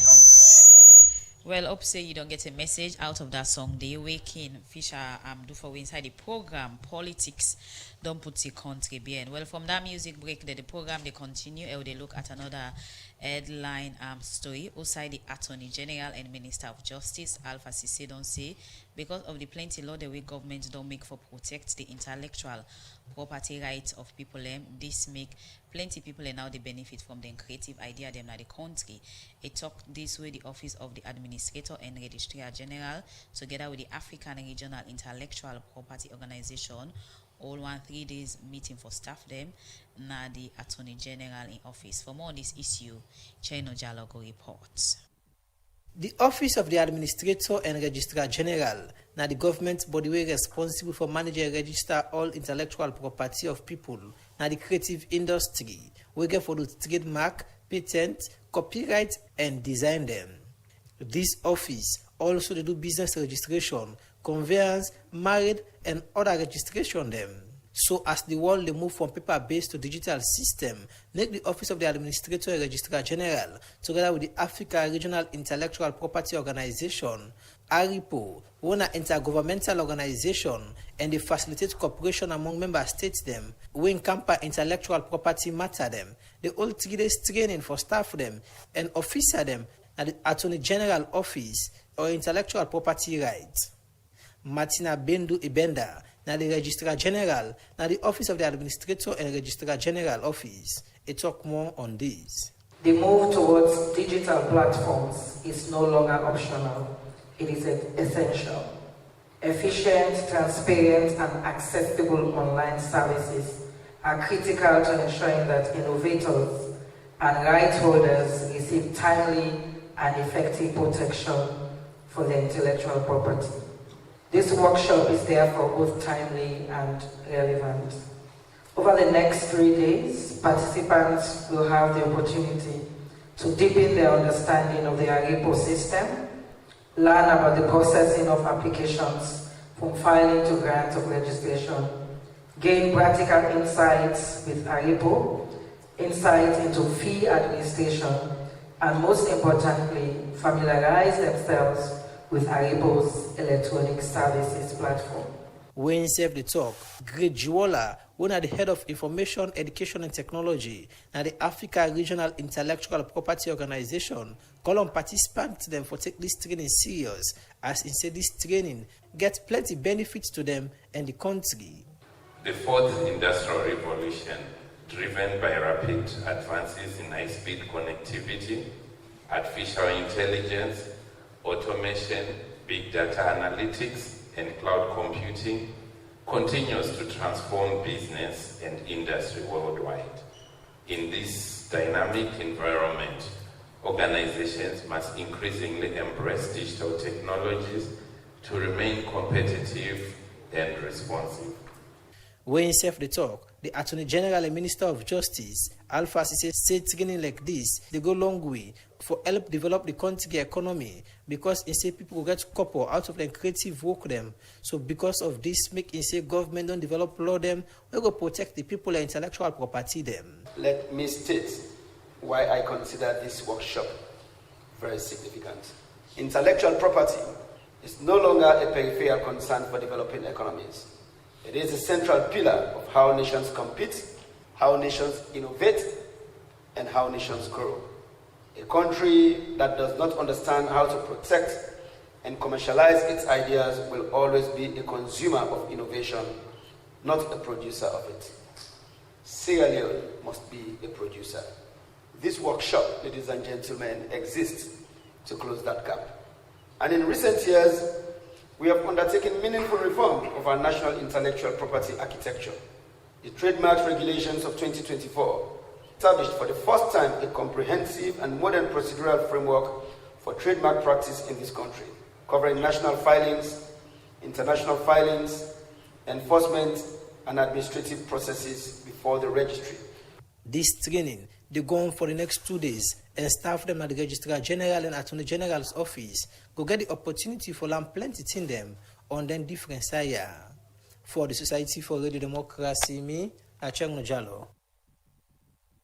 We come over to Mr. Nyale. We will talk about the just concluded town hall meeting in London. Let's look at the program format at that particular civic day gathering day. How will be like in terms of people raising concern, challenges on or asking questions for get answer to.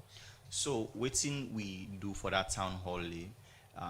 We firstly, of course, we announce the dates, but also we pull a link for let people RSVP for let them attend, because obviously in our hall we get limited capacity. I think we can only take 300 or so, and so people they had to RSVP and then we will confirm the reservation. Say, okay, yes, you've been confirmed to attend. But then as well, we also allow people as well for send questions in advance, because we know obviously Cow the vice president, so people can get a lot of questions. So the program open with the VP making setting the scene for give an overall statement on the general progress with the country don't make in major reforms in major sectors, energy, agriculture, health, trade, etc., and then specific ministers. And now we've been the Minister of Health, Minister of Trade, Lands, and the other ministers them as well. Then give a bite size of the specific reforms, specific progress and opportunities as well in other sectors. And then, of course, it come back to the VP as well for kind of summarize it and talk. And then we open now for questions. In the whole number, we take up to 25 questions. On the same day? In the same day. All of this within a 3-hour window. So it was extremely rich in terms of information, very engaging as well. And it was well received as well. And I mean, look, the interest we don't get now is that the Sierra Leoneans now in Canada, for example, we call yesterday, say, when are you coming to Canada? So we do something like this. There are Sierra Leoneans based in Australia who are asking for. There are Sierra Leoneans in the European Union. We actually also they ask for that. So we have a huge interest now across different Sierra Leonean communities because it's important. They want to connect, they want to engage, they want to be informed, they want to get them from the source that, okay, this is what's happening and these are the things that are happening. For example, when we talk about land reform, right, a lot of people not even know the number of changes that don't happen and reforms that don't happen in the land sector. And the Minister of Lands was very, it came out very convincingly and tell the diaspora people, a lot of them, they can't buy land now, they get issues because they quite not even understand the system. Some of them want for can't start business, they don't know who side for start self. So the VP office and then they supervise the investment board, the NIB as well. So all of them details and they were also given. Let me tell you a good story about what happened at US when we go the last year. The Minister of Health, after I make in statements and talk about the number of progress as well done being in the health sector, there's a retired nurse waiting up and ask a question that anyone for make sure say every year he gather in colleague nurses and then come for a medical mission at salon for can do maybe free surgeries, free consultations, etc. How they will partner up with Minister of Health. And of course the Minister of Health was very receptive. So opportunities like that day as well for to with diaspora communities for them come back and contribute to salon is only created by when we get then kind of engagement there. Okay, continue for the way to inside the program as now we go for a jingle break.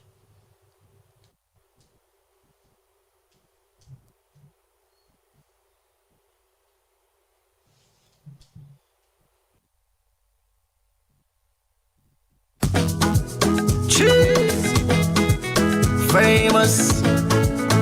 Rotel Commercial Bank now acquire UTB. Yes, the bank where we all know as UTB will now get the name Rotel Commercial Bank. Then they on transition, we mean say you don't need for worry about anything.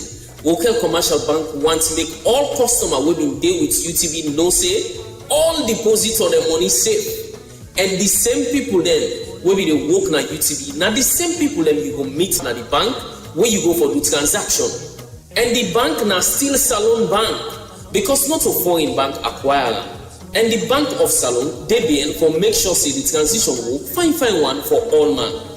Yes, all deposits of the money safe and the bank still strong. Same face, same people, same Salon Bank. RC Bank, the bank of choice.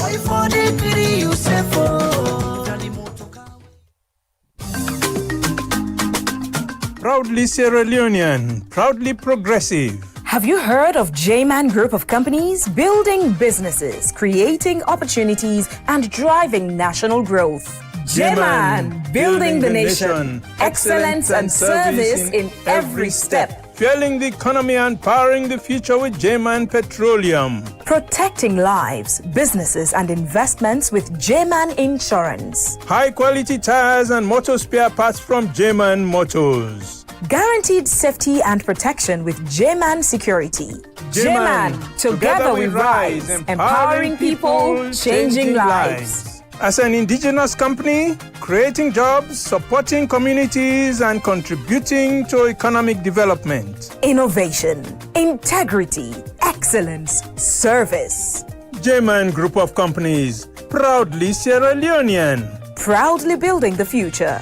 J-Man Group of Companies, your trusted partner for progress. For more information, contact us at 2 Adelaide Street, Freetown, or call 090-580-001.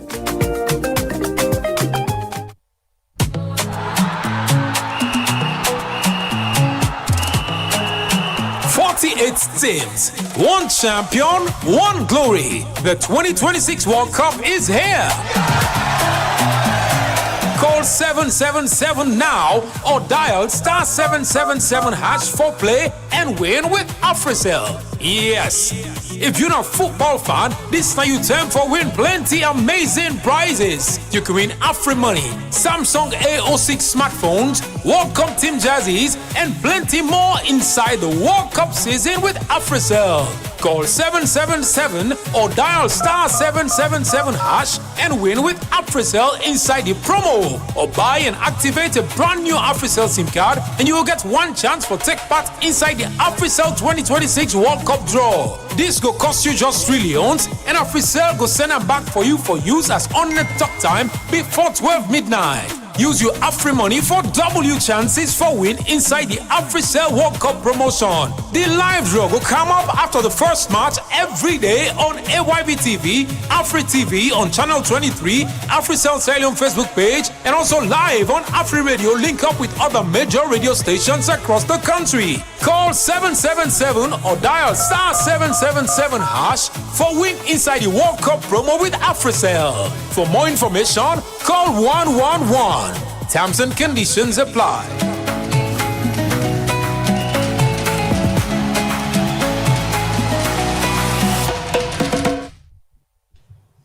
From that commercial break there, now we take walkabout inside the program.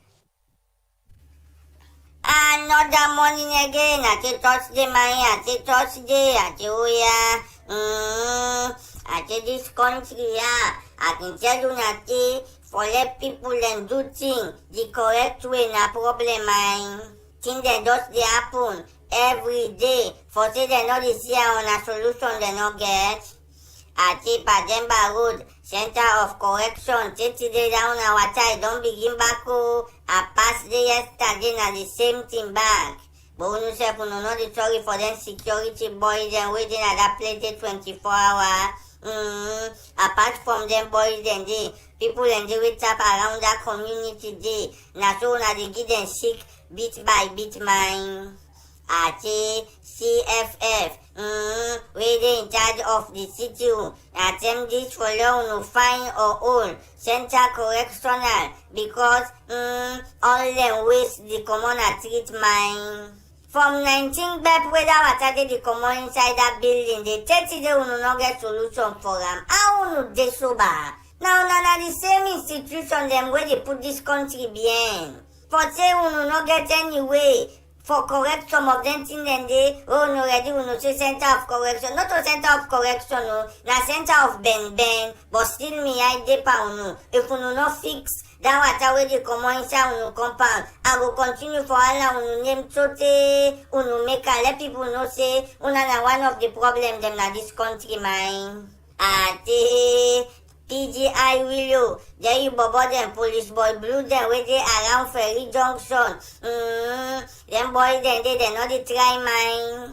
For let them they control the traffic or they look the area, them busy. They would keke and bike rider, then a corner. They talk, me no know if na business, then they do a waiting. That traffic light where them put the police boy blue, then the team up. Keke, bike, private motor, they know they expect that light day. Then just they go and car they want. And I told the police boy blue, then just don't in a corner no more. They talk sumu, then keke rider, then they.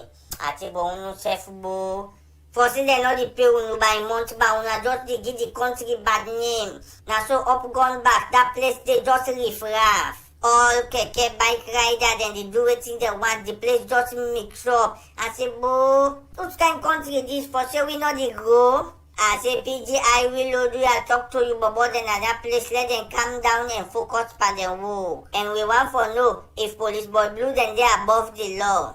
Now so the motoka, the motoka number plate na 255 SLP.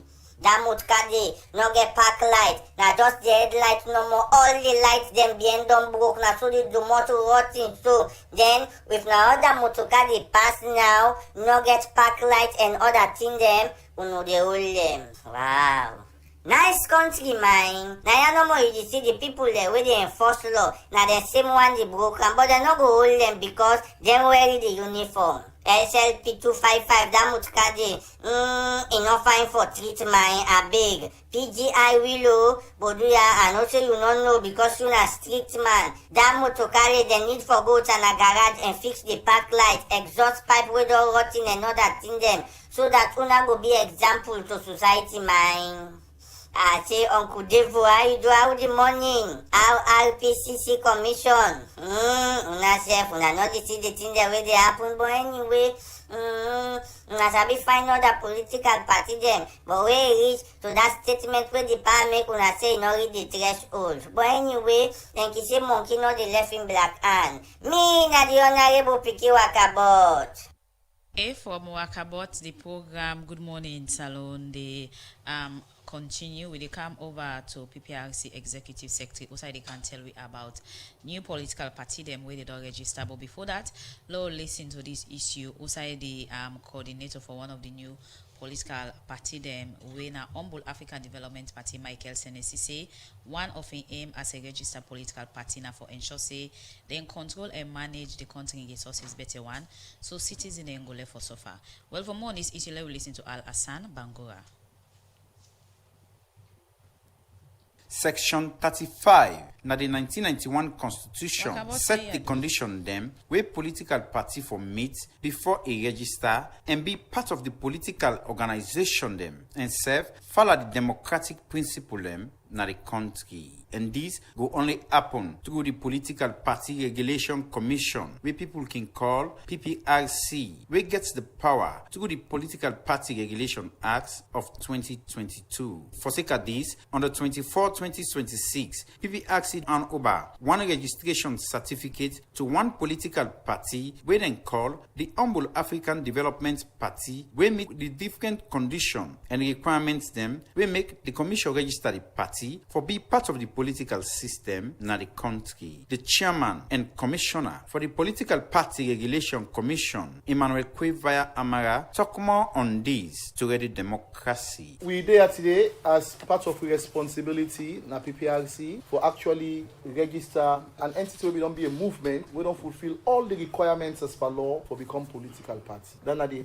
Humble African Development Party. Remember the provision of the law, the Political Parties Act 2022 very clear say, for let become a political party, you first of all get to be a movement. And that movement for show certain features. One, it for show say it gets membership of not less than 50 na each region. Two, they forget an executive, interim or whatever they call it. And of course, we don't set other layers. For let a movement become a political party, we actually put them through the intelligence and legal MRI machine so that we will know whether not the leadership, what thing they do, how they do them. The Humble African Development Party, now the first movement for go look through that MRI machine. So the HADP, Humble African Development Party, now the newest party in Sierra Leone. The party get to compete like every other political party, and they get responsibility as per law like every other political party. And when you look the second schedule, the Political Parties Act of 2022, you realize say the code of conduct for political party, in members, in operatives, in candidates, did it. But why the Humble African Development Political Party decide for become a registered political party na the country? The National Chief Coordinator for the Humble African Development Party, Michael Senesi, explained. I want the people of Sierra Leone know say they don't get them picking. I born I amen. A justice says Sierra Leone with a suffer past man. Justice not there for the poor. And people and they face a lot of life struggling. And so it's here and say it will come for save the people. It will come from political party. And when it come, it not bring other people outside. It come within the Sierra Leone and the poor people. It take we and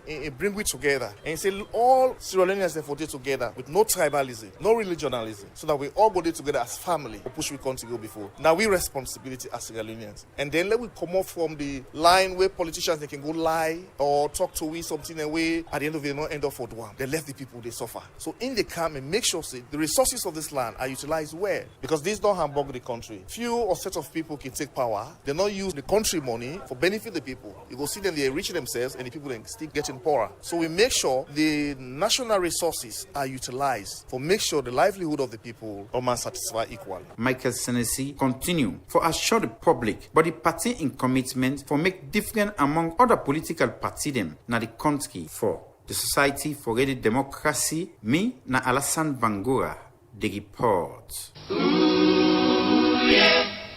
Very, very many happy reasons.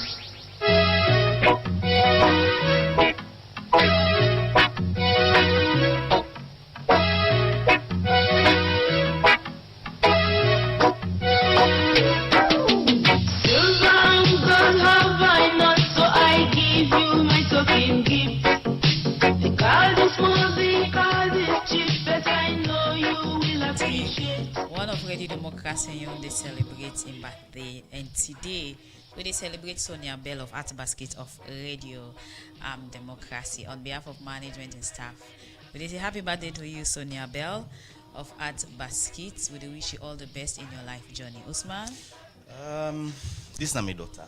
Nasa can call so happy birthday, all the best, and you know one of the people in Ready Democracy we don't they contribute for carry out the day-to-day activity. Despite yes, so you get your daughter, I want your daughter can make face, but anyway, so we appreciate you. One for call all the institutions the way the cover. At least up the list. EPA, NAXA.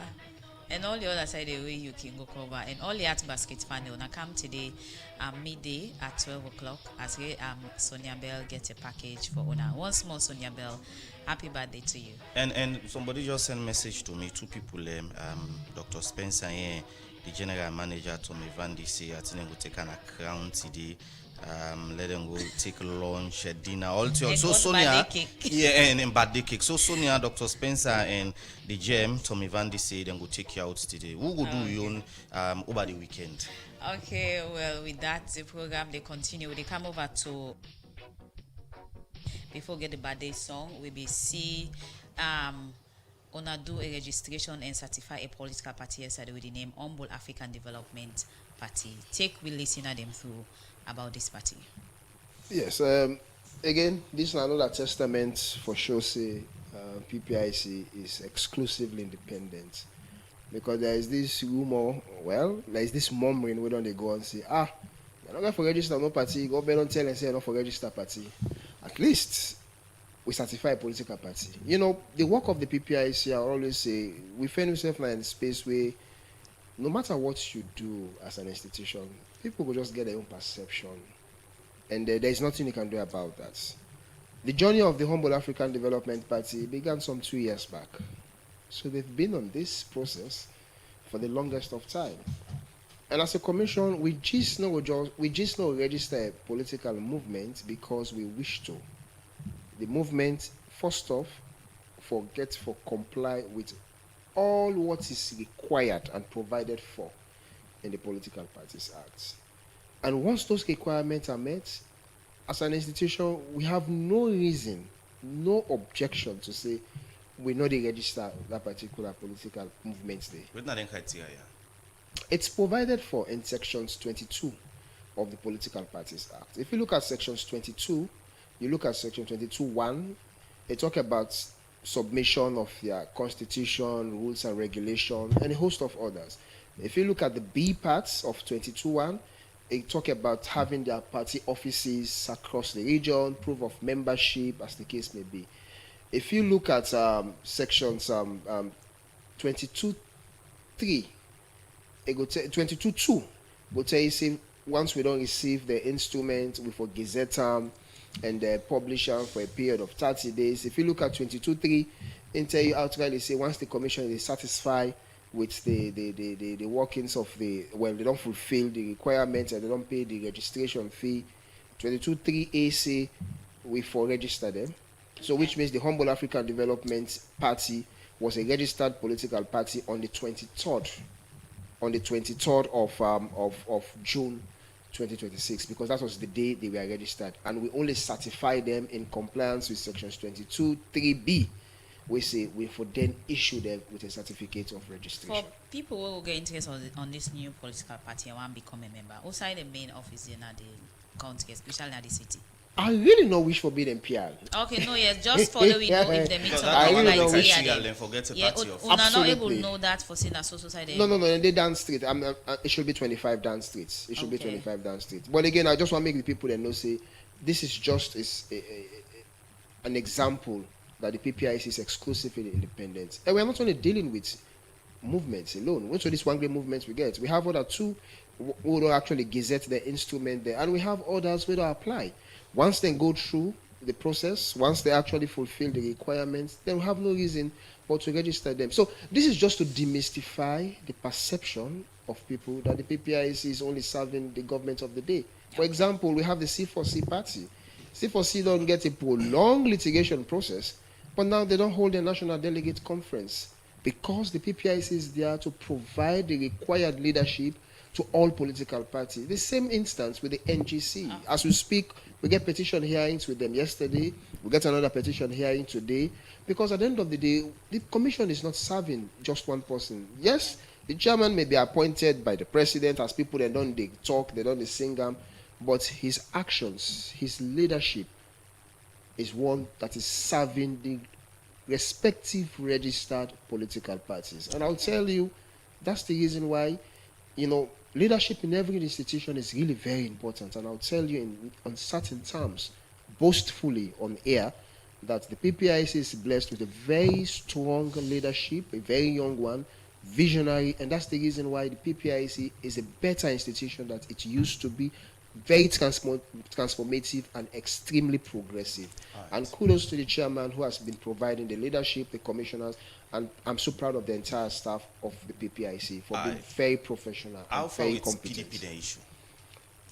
PDP have no issue before us. As we speak, they are preparing themselves for actually constitute, for start the respective layers of the elections, from the lowest level up to the National Delegates Conference. Okay, continue for those inside the program now. We take second set of messages. This other one say, welcome on board African Development Party. Maybe Sierra Leone need a new force and a new change. This one from Abdullahi Fona is say, you said the president's statement does not reach the threshold. Now you defend his statement as ridicule or pervert. Can you repeat the statement for the listening public? This one from Khalifa Alpha, they say the people of Sierra Leone want PPRC to maintain and uphold the basic fundamental principles in the commission. The commission is not a political party. This one from Cisse, say, what the total amount you spend for the civic in London? This other one, they say another civic says, but yet still are you aware that livelihood challenge is one of the biggest problems that most citizens face? This one say, Mohammed, how many government officials you catered for? This other message, they say, good thing to bridge the communication gap, but access to basic commodities is what citizens want. This one from Khalifa Alpha is a PPRC rep. Does not you know that the statement from the SLPP chairman, Mr. Bartolo Songa, is dangerous and can lead to political tension in the country? From Khalifa Alpha and Falaba district. From Tunde's court, it is said never has the PPRC been weaponized against the opposition more than what the APC have experienced since the government came into power. Again from Khalifa Alpha, I say good morning, Radio Democracy. Thanks very much for bringing the PPRC up this morning. Mr. PPRC man, how did you interpret the statement of the president? This other one, in the last one, they say bringing people together is key, but how does the Ministry of Information addresses all challenges and concerns raised from citizens to the civic series? All right, the last one for me, say Mr. David, in all your submission, you explain more about the provision of the law based on the Constitution on the appointment of PPRC chairman, but the reality on the ground, the party in governance, politician always violates the code of the PPRC and no action is taken. Please comment on that. Okay, will they come over to our studio guests? Will they bring in you Muhammad Jawad Nyali for response to some of the messages we get for do with you? Look, I know there's a lot of question around the value for money, which is very important. Look, as public servants and as people that really serve the country and being paid from taxpayers' money, we hold ourselves to a very, very high standard. And every time people ask them questions about cost, they are legitimate questions. And we are always open and transparent in answering them as well. But also, let's just remind everybody that this is not our first town hall. We don't do this for like 2 years. This is our third year running. And you get the audit report, for example, when a public document, so everybody can really go back and point out for really see if there are any improprieties. So you could go back and reference that as well. For the UK town hall, I think somebody asked the cost. So let me just explain the philosophy and how we try for cuts down cost. One, we make sure say everybody that is going, they may already be on schedule for go London anyway. So all the guests that we talk on that all program. the guests them. So it's not a case of then need for like book for this specific event, and some of them had different sources of investment. Some people in a private sector, people and pay for them as well for let them go attend whatever events and go attend in the UK. That's one. We your ministry will organize an event of such high standard. You know how many people in communal ministry go? 2, the minister and one of our other colleague. Now then 2 no more. I mean, this is a program where ideally we could have said an opportunity for let world go abroad. Not so like we could have said, okay, let 5 people go, let 10 people, let 15 people go. We could have had legitimate excuse for get all of those funding for, but we just make sure say we keep the number to the bare minimum. And then when we go as well, we make sure say as well, I mean we embassy in the UK, they were really helpful.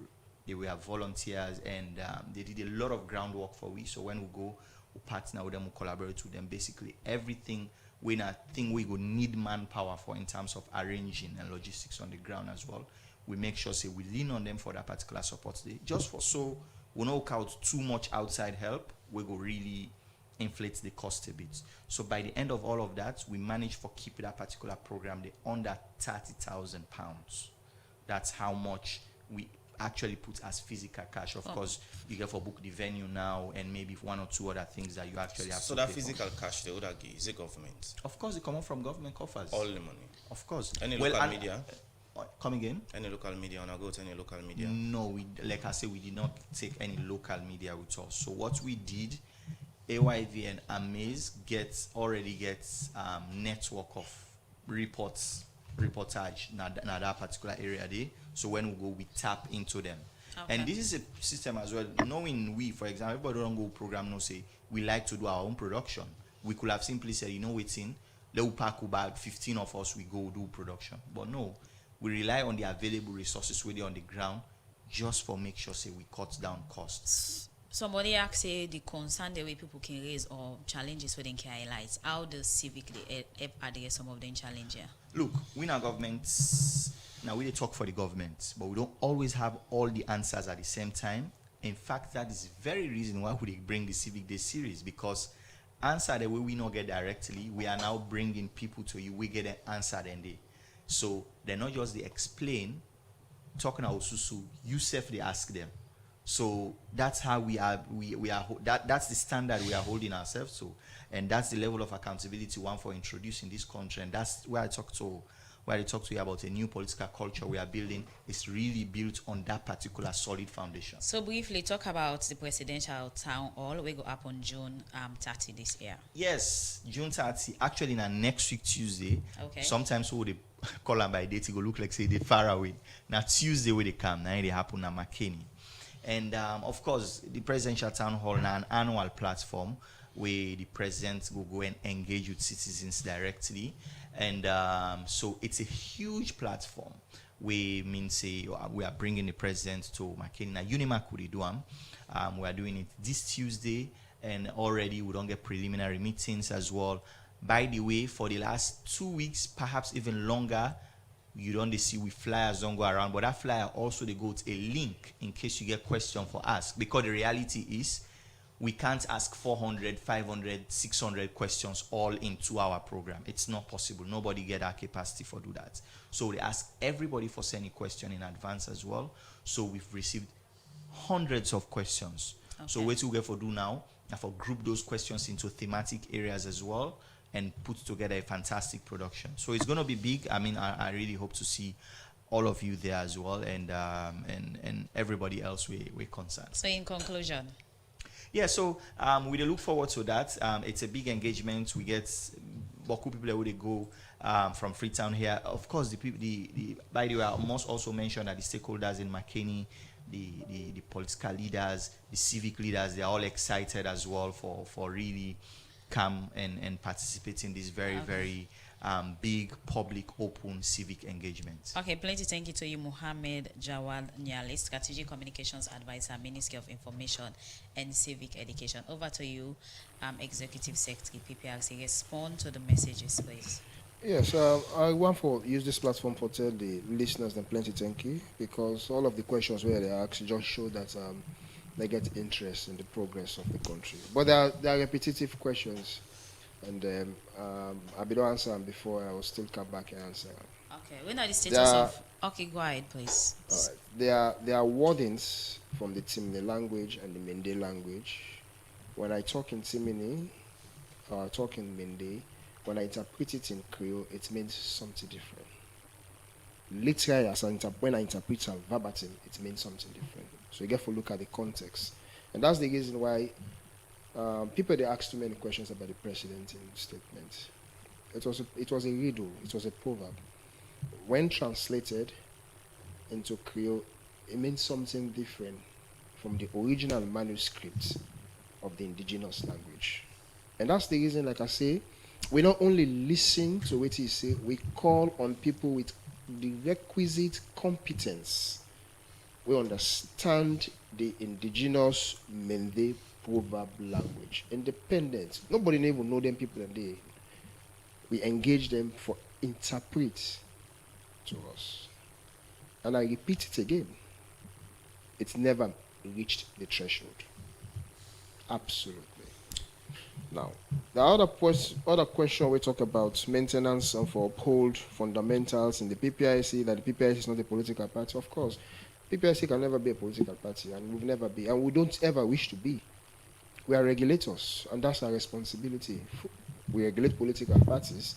Political parties are our partners, but the commission is not a political party, and it will never be a political party. All right. So when I talk about the violation of the PPIC code and PPIC don't act, our listeners, I want to encourage them, if you get any information, they can kindly channel them to the commission. Okay. We're not going for the all side like by spider, but I am confident, and I'll say it in uncertain time, that we have our staff across the country, and we are very much meticulous and very much watchful on each and every activity from the political parties. Plenty thank you for joining inside the program this morning. In name Olusegun Abraham David in the Executive Secretary PPRC, and same way so inside the program we get Mohammed Jawad Nyale, Strategic Communications Advisor, Ministry of Information and Civic Education. Anyone understand saying Nyale citizen Ibadan? Oh, yes. At the cash pan, Sonia in blessing. All the best. Happy birthday. Thank you very much. It's when I go to the cutting of the program. Good morning, Salon. We come to you live from Radio Democracy 98.1 FM. Plenty thank you to producers Aptiu Kalou with support from Yeno Kabia. Plenty thank you to John Kamara, DJ Sugar King for technical support. May Kamara Bango and make us see you live on Facebook. So to meet another 10 minutes, Usman Kamara. Wonderful day. Bye bye. And Aptiu Kalou, they say stay tuned to Radio Democracy and goodbye.